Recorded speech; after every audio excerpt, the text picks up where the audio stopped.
Sometimes the most dangerous threat isn't outside your home, it's already inside. In this story, the stalker wasn't a shadow in the dark, he was family. December 14th, 2023, just before 9 a.m., Broomfield, Colorado. Police arrive at a quiet suburban home to conduct a routine welfare check. This is where Kristil Krug lived with her husband Dan and their 3 children. No one expects that within minutes, this ordinary call will turn into a brutal homicide investigation. The garage door has small windows, too high to see through. An officer pulls his patrol car forward, climbs up, and looks inside. Oh shit. Holy shit. Lying on the cold garage floor is 44-year-old Kristil Krug, unconscious, bloody, severe head wound. This is no accident. Kristil has been attacked. Outside, Kristil's mother, Linda, walks up the driveway as paramedics rush in. Please tell me she's okay. Moments later, the stretcher comes back out, empty. In that instant, Linda understands. Her daughter is gone. If you're finding this investigation important, take a moment to support the channel. Subscribe for in-depth, fact-based true crime stories like this one. A scream echoes from down the street. It's Kristil's husband, Dan Krug. He collapses as he learns his wife has been murdered. Shaking, in shock, everyone believes the same thing. The stalker finally crossed the line. But the truth is far darker. 1 month earlier, Kristil walked into the police department terrified. She said a former boyfriend was stalking her. Text messages, online harassment, threats.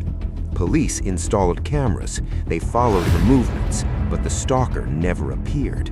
Instead, the messages escalated. Now the threats weren't just against Kristil, they were against her husband.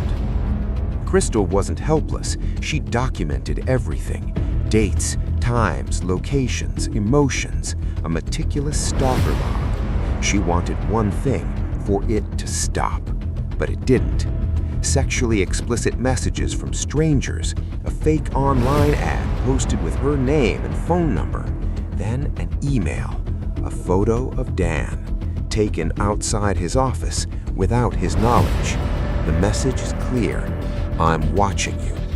This isn't harassment anymore, it's control, and it's terrifying.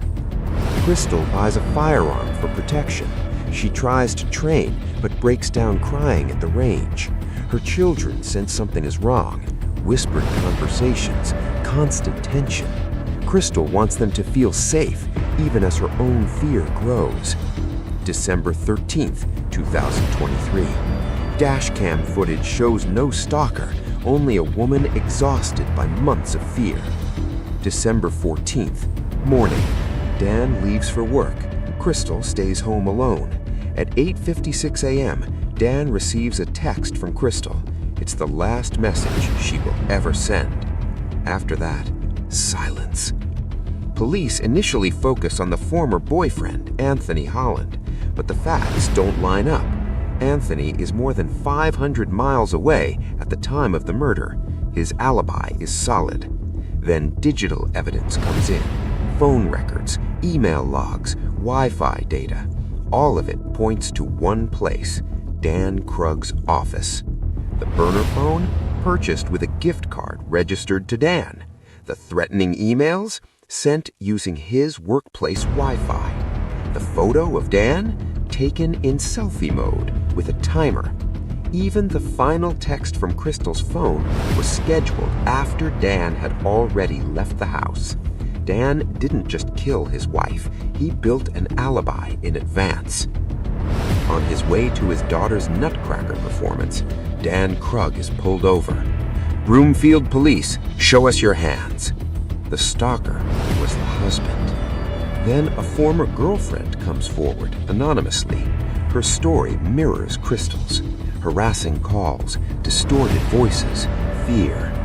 Years earlier, police had traced those messages back to Dan. The pattern was always there. 7 days of testimony. The jury deliberates. We find the defendant guilty. Dan Krug is convicted of first-degree murder, stalking, and criminal impersonation. Life in prison, no parole. Dan believed he could fool everyone. What he didn't realize was that Kristil had already outsmarted him. Through her records, her courage, her preparation, she helped solve her own murder. Her children are safe now. Their mother is gone, but her strength, intelligence, and determination live on. Sometimes the truth doesn't die with the victim. It waits to be heard. If this story moved you, remember Kristil's name. And if you want more carefully researched true crime stories, subscribe and stay with us, because every story deserves to be told, truthfully, responsibly, and completely.